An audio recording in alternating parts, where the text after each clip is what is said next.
Shalom everyone, how are you? Nice to see you. Rosh Chodesh. We started yesterday Rosh Chodesh Adar, and we say, Mishenichnas Adar Marbin Besimcha. Once we came to the month of Adar, so we start being happy. It says in Masechet Ta'anit. What exactly it means to be happy? How can we be happy? Or can somebody force us to be happy?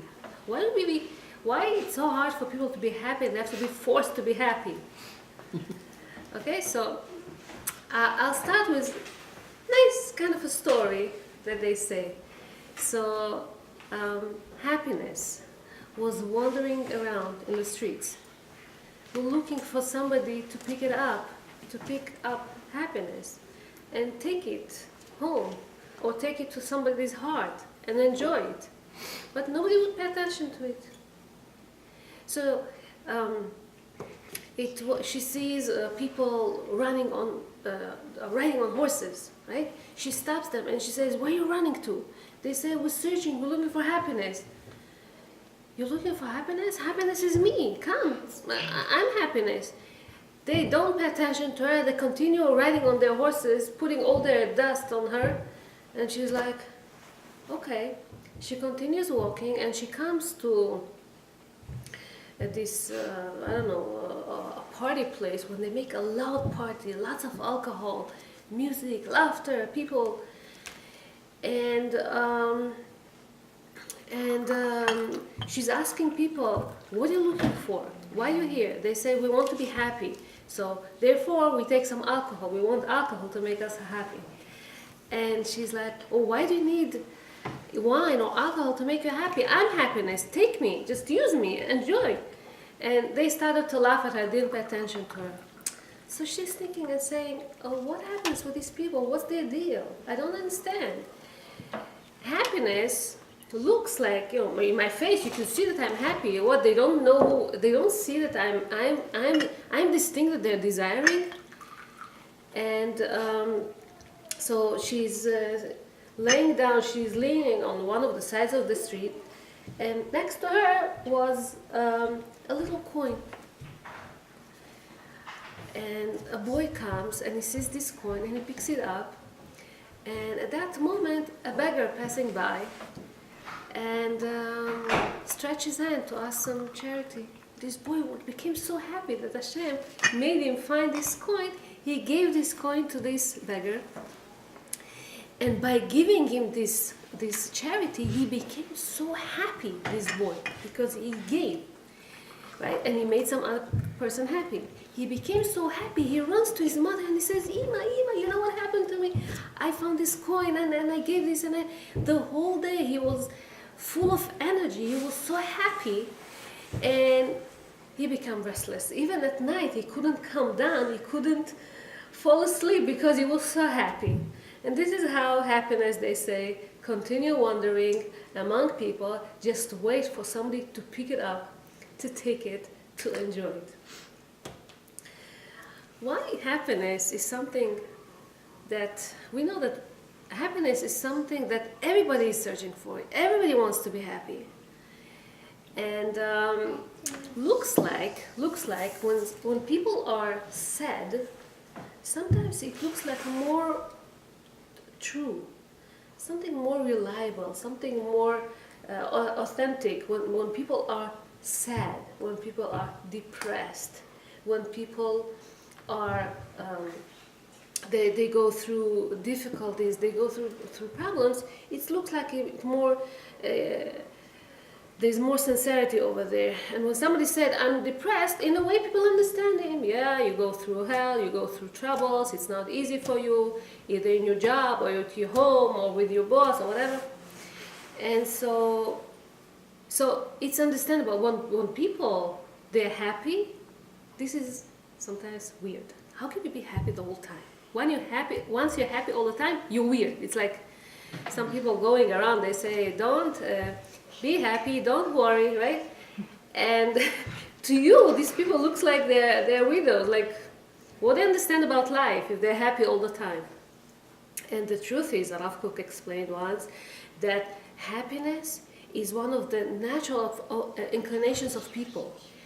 it's natural for a person to be happy, not to be sad. He says the proof is babies. Look at them. Usually they're happy. They don't worry. They don't care when they're going to get food from tomorrow, and they don't care what's. They're happy usually, and human beings naturally this is what they are. It's just that we put all kind of worries and all kind of problems inside our head, all kind of imaginations that we put in ourselves, and we make ourselves worry. But usually people they're supposed to be they're mentally healthy if they're happy, okay? When somebody is sad, usually he's weak. Usually he's passive. He doesn't want to do anything. When somebody is happy, he has a lot of energy. He likes to do things. He likes to give. He likes to get. He likes to go, right?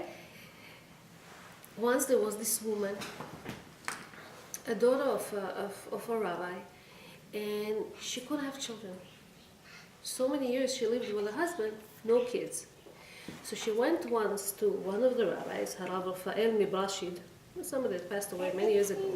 She wanted to get a blessing from him that she's going to have children.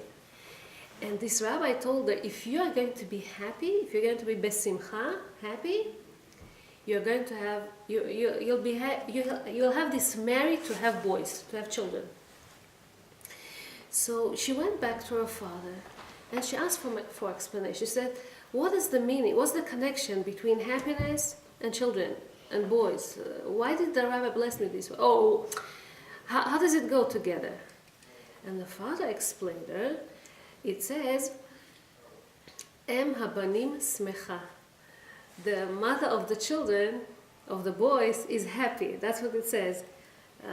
In David HaMelech says that, and the proof is, he says, it says about Sarah Imenu that she was also barren. She was also not able to have children for many, many years. And it says, Vatitzchak Sarah bekirba. Once she heard that she might have children next year, she laughed in her heart. Vatitzchak Sarah bekirba. This was right after she heard, Hinach yara ve'yoledet ben. You're going to be pregnant. So this is what David HaMelech says, Em habanim smecha. This is what her father explained. If you want to be a mother to boys or to children, you have to be happy. That's what she did. This is how she was able to have kids. Besimcha in Hebrew, the same letters of machshava. Machshava is giving a thought. If we think about what Hashem does to us, how much He cares, how much He carries us around, how much He gives so much favor, so much good to us, okay? This is, if we put a thought, machshava, this is when we're going to be besimcha. This is when we're going to be happy.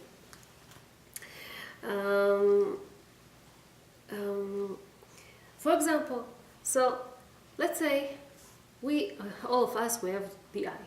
Okay, what is the eye? The eye is like a very high quality a camera that, you don't have to maintain it usually. You don't have to pay a lot of money to buy it. It makes so much pictures in one shot. It has such a big memory. You don't need to have memory cards and this and megabytes and gigabytes. You don't need all these things. You can have any resolution, any colors, any size, any colors, any whatever you want.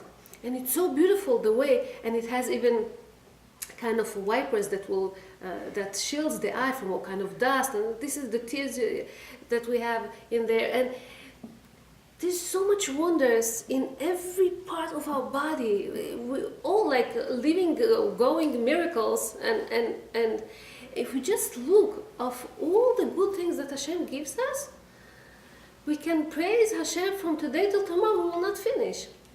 So just put a thought into it. For example, example from the nature, there is a mountain goat.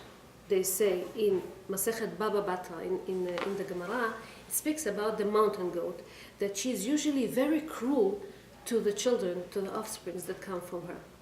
when she is pregnant and she's about to give birth, she suffers so much that she feels that this baby is the source of all her sorrow. She goes on the top of the mountain, and as she wants to give birth, she wants this baby to fall and to disappear and to die. She doesn't care because it makes her so much pain. The mountain goat. Mountain goat. What does Hashem do with His mercy? At that exact split second that she gives birth, He sends there an eagle. And the eagle comes at that right moment, picks this baby with his wings, okay, and gives it after a few minutes after she, okay, comes back to herself. This mountain goat gives it back to the mother. If the eagle would be late in 1 second, or would be there too early in 1 second, this baby would die. See how Hashem taking care of each animal, each thing in the world. It's beautiful. Once you see these things, This happens every time? this happens. That's what it says. Masechet Bava Batra. So once we understand that Hashem really watches every detail of what we do, looks at us, takes care of us, keeps us from trouble, this is once happiness can get into us. There was this story about this boy by the name Michael. Michael had a very rich father, and because his father really wanted to give him anything he asked, and just showered him with all the goodness of the world, he took advantage of it. He went to and became friends with bad friends, and they taught him how to steal and how to cheat and how to do all kinds of bad things, until they wanted to jail him. The father, at the last moment, he was a rich man, he took Michael and he sent him away to a very, very far place, a lone place, okay, so that he won't have any connections with these bad guys anymore. He comes to this place and he's so lonely and he's so sad, and in the beginning he's so angry at his father, like how could you do such a thing to him? So he was walking around and thinking, who's going to take care of me? How am I going to survive over here? There's nobody, there's no food, there's no people. What should I do? What should I do? What should I do? And an old man comes towards him. And he asks him questions like, where can I find something to eat? Where can I find something to wear, or shelter, somewhere to sleep in the night? What should I do? So this old person tells him, you know something? If you really want, you can come to me, but in a condition that you're going to do all my chores, all the work that needs to be done at home, you're going to help me. Whatever I need to do in the field, you're going to help me. I'm going to give you food and place to sleep. He says, fine, he was so happy. This guy came just from like an angel. He's by him, he works by him and this. And it's interesting that he sees that from time to time, let's say he would go, let's say, to the forest to cut some woods. A dangerous animal comes from hiding, wants to jump on him. The last second, a hunter comes from nowhere, okay, shoots this animal and disappears. Or some kind of other danger thing that happens, a big storm or a wind or big waves. Last second, somehow, he's saved. One time he met some group of guys, not robbers, a group of some lads over there, and they wanted to influence him again to do something bad. And another boy comes and he's threatening him. If you're going to come close to them, I'll beat you up, I'll do this, I'll do that. He runs away from there, and somehow he's always saved from all kind of troubles. Once he's sitting next to the shore, looks at the water, all of a sudden he realizes something. And he starts dancing. And he's dancing, and he's happy, and he's happy. Now what happened? Now I understand. It's my father. He sent me away because he didn't want me to be in jail. But he keeps protecting me. He keeps watching me. Every time he sends somebody else to take care of me, to save me. This old person, probably he maintains he sends him money or whatever so that he'll be able to take care of me. Once he realized that his father is the one that taking care of him, he became so happy knowing that his father didn't abandon him, that his father watches him, that his father protects him, cares about him. He became happy.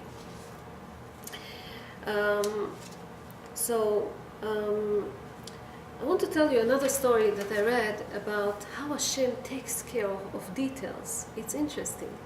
So Bracha was making carpools with some of her friends, take kids to school, bring them back, and always used to put this cassette back in those days in a car of all kind of lectures, rabbis, they're talking about all kind of Divrei Torah.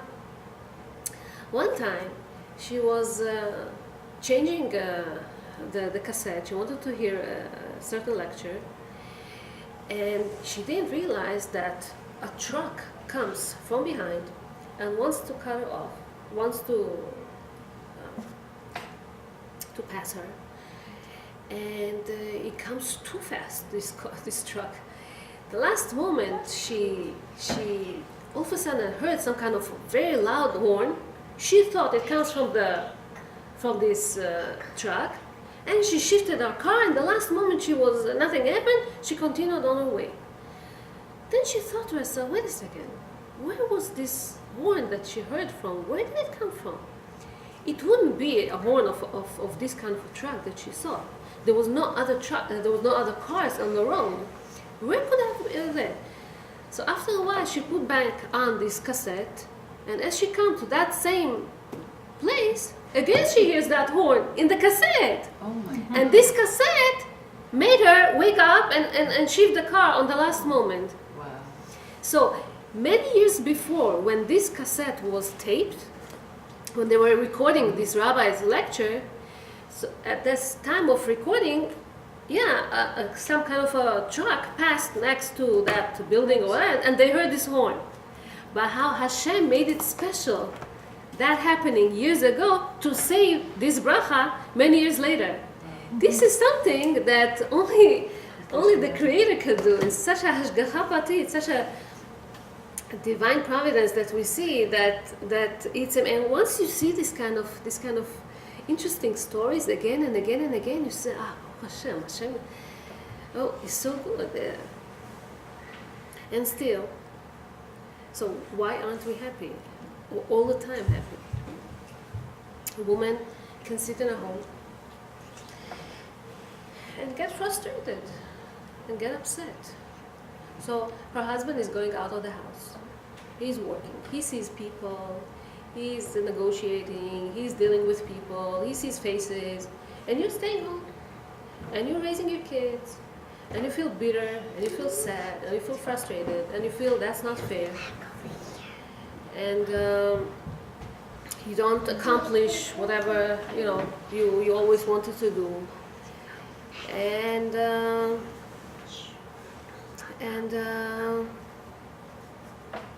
on top of this, your baby, she had a fever. She threw up on you. You have to change your diaper all the time.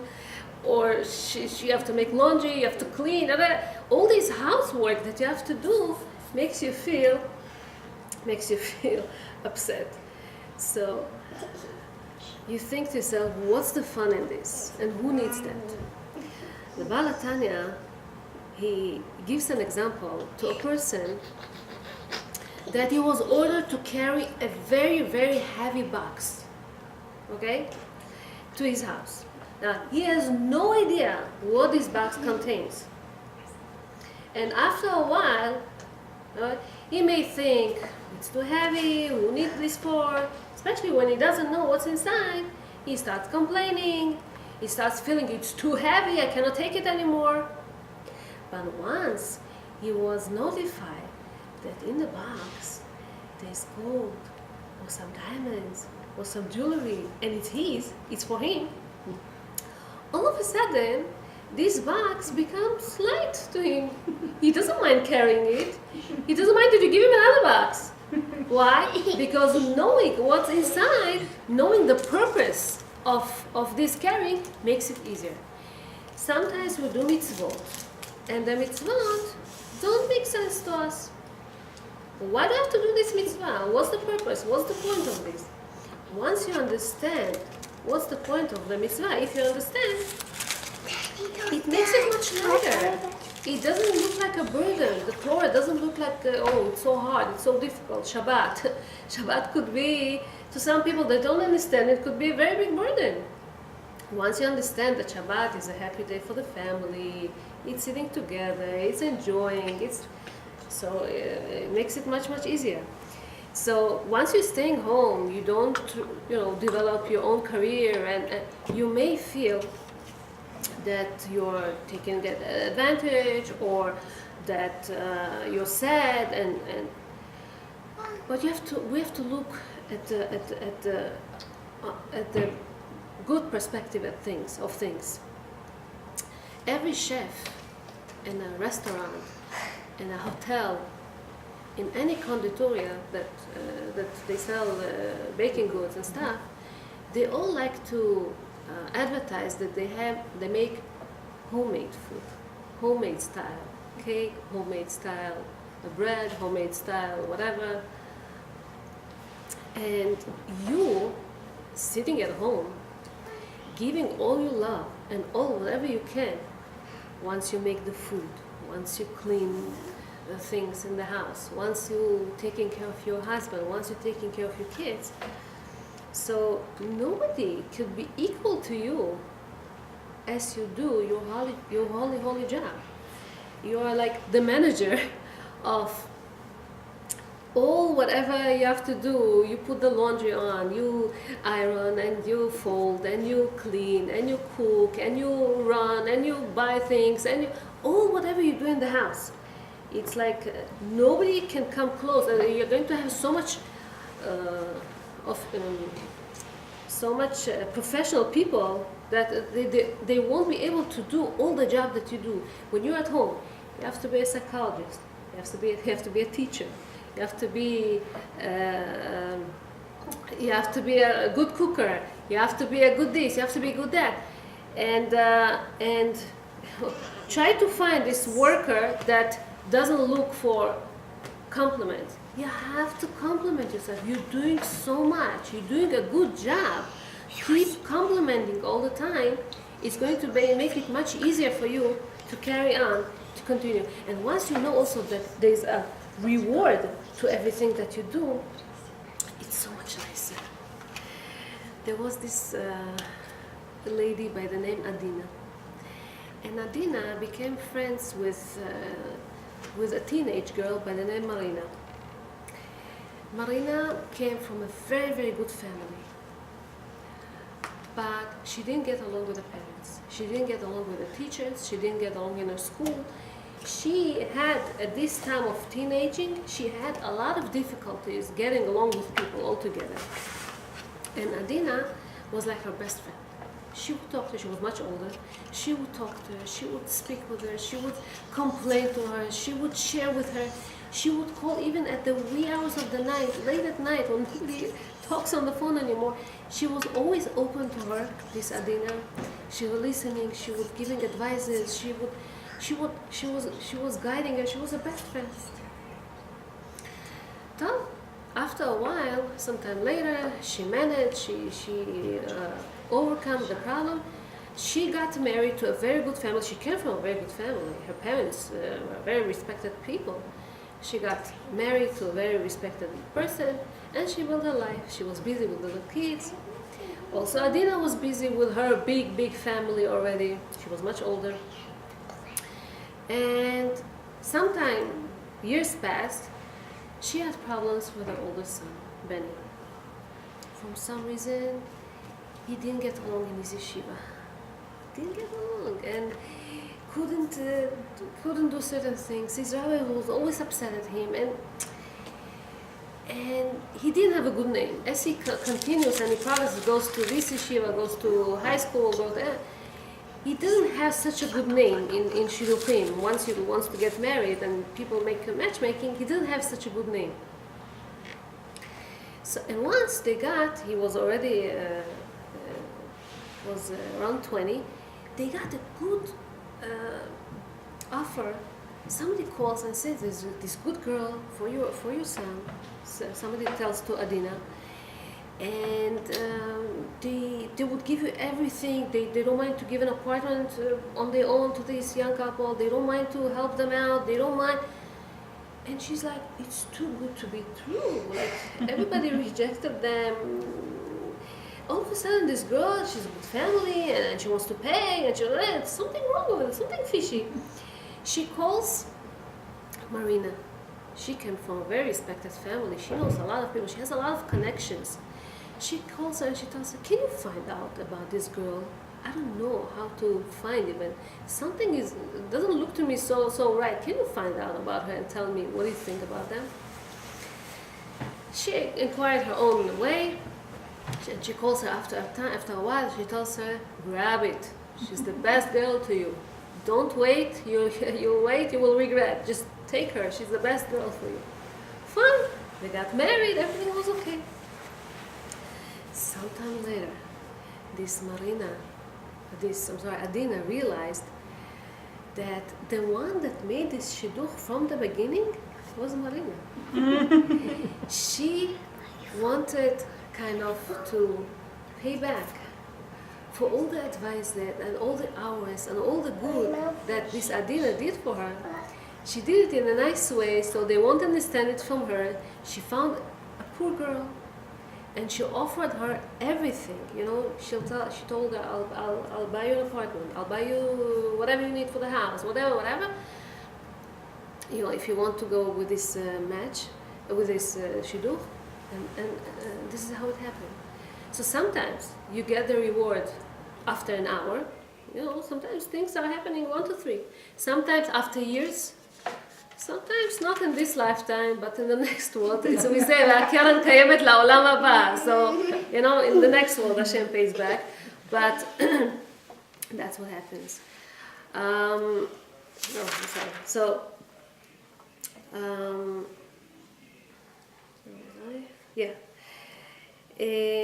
Simcha.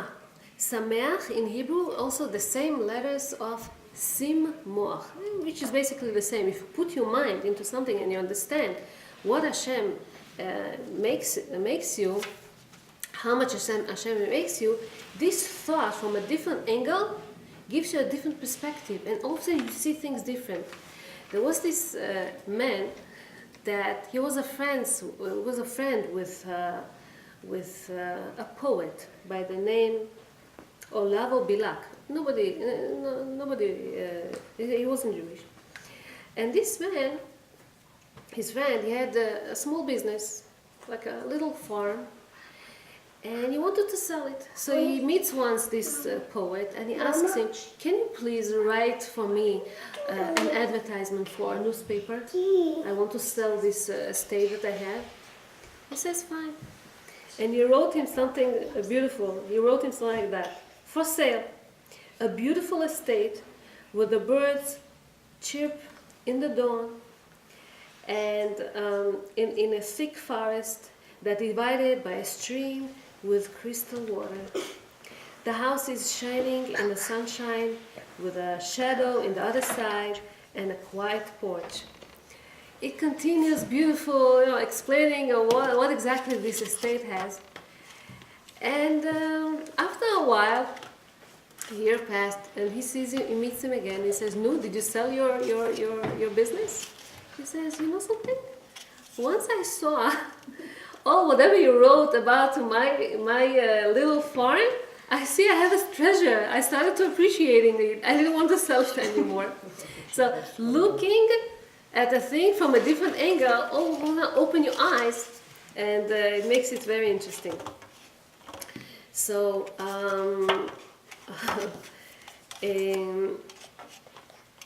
they say something like that: "Action may not always bring happiness, but there is no happiness without action." Meaning, if you want to be happy, you have to work for it. You have to work to get there. Also, they say, remember that happiest people are not those who are getting more, but are those who are giving more. We think that, I'll get a house, I'll become happier. I'll have more jewelry. My kids will be this. My husband will this. I'll have this dress and I'll have this thing. I'll be happier. It's not true. It's how much you give. It's how much you think about the others.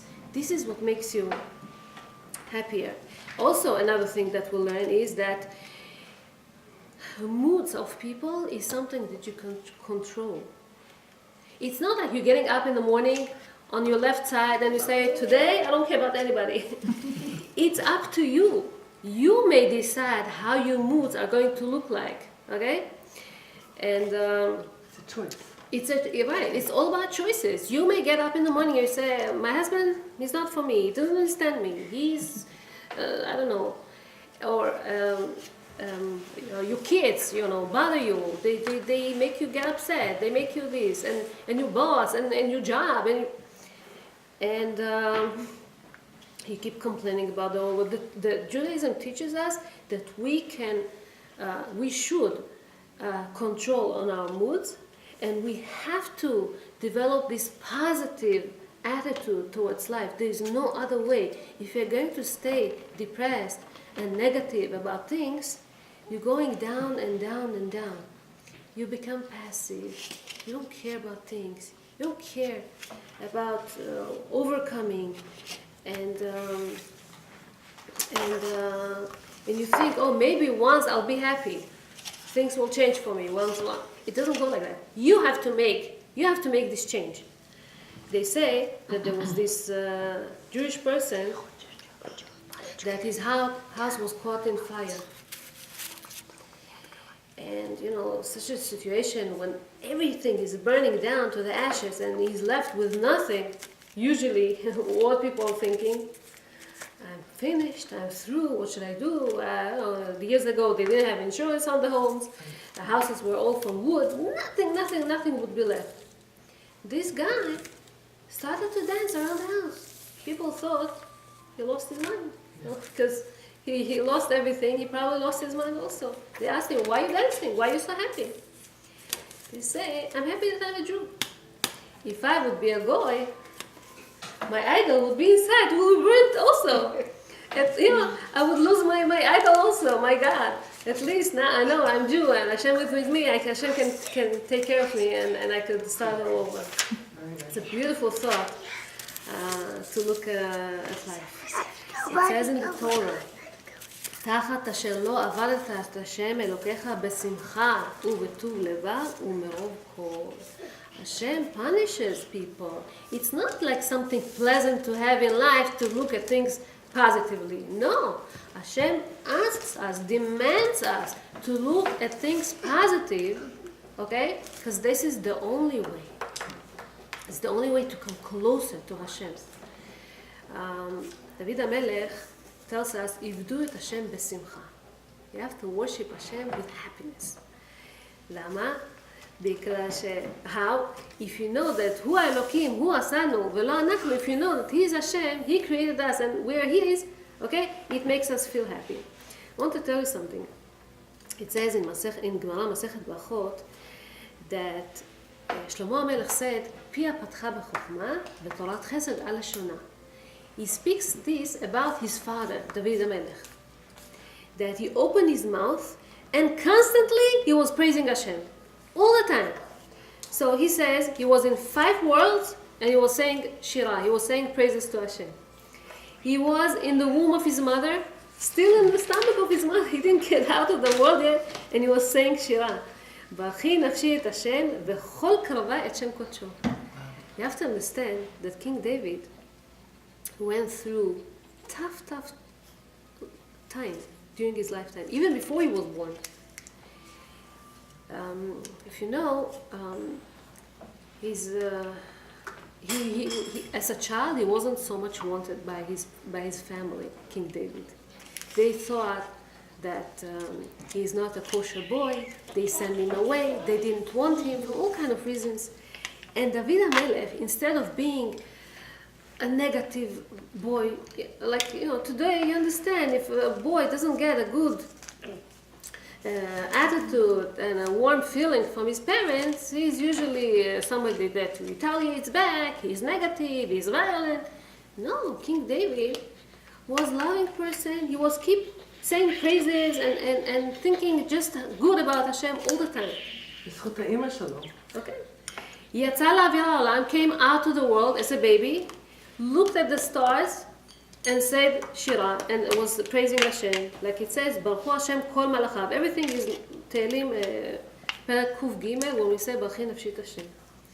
גמול עלי אמו, meaning he stopped, he finished nursing from his mom, said ברכה, ברכי נפשי, ואל תשכחי כל גמולה, ואל תשכח כל גמולה.